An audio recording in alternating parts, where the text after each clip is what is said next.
छठ पूजा की विस्तृत कथा, राजा प्रियव्रत और रानी मालिनी की कथा। बहुत समय पहले की बात है। राजा प्रियव्रत नाम के एक न्यायप्रिय और धर्मात्मा राजा थे। उनकी पत्नी का नाम मालिनी रानी था। दोनों एक दूसरे से बहुत प्रेम करते थे, लेकिन उनके कोई संतान नहीं थी। वे बहुत दुखी रहते थे, क्योंकि उन्हें लगता था कि बिना संतान के उनका वंश समाप्त हो जाएगा। एक दिन उन्होंने महर्षि काश्यप से कहा, गुरुदेव, मेरे जीवन में सब कुछ है, पर संतान नहीं है। कृपया मुझे कोई उपाय बताइए।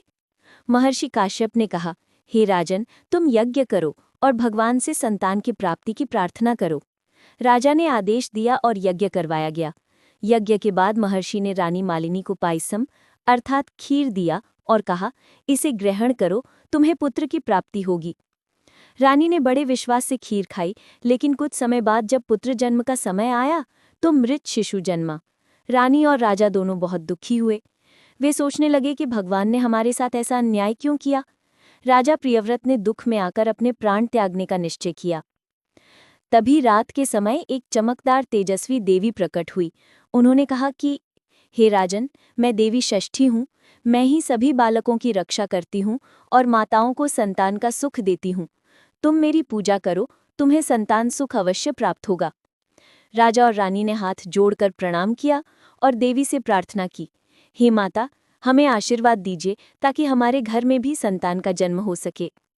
देवी षष्ठी ने प्रसन्न होकर कहा, तुम कल मेरी विधि विधान से पूजा करो, मैं तुम्हें पुत्र रत्न का आशीर्वाद देती हूँ। अगले दिन राजा और रानी ने षष्ठी देवी की पूजा की, व्रत रखा और नदियों के किनारे जाकर सूर्य देव को अर्घ्य दिया।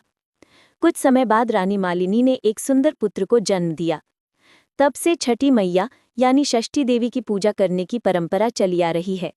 लोग मानते हैं कि जो श्रद्धा से छठ पूजा करता है, उसे संतान सुख, स्वास्थ्य और समृद्धि प्राप्त होती है। ये त्योहार हमें सिखाता है कि विश्वास, धैर्य और भक्ति से हर असंभव चीज संभव हो सकती है। छठ पूजा केवल सूर्य की आराधना नहीं, बल्कि माँ छठी मैया के आशीर्वाद का पर्व है।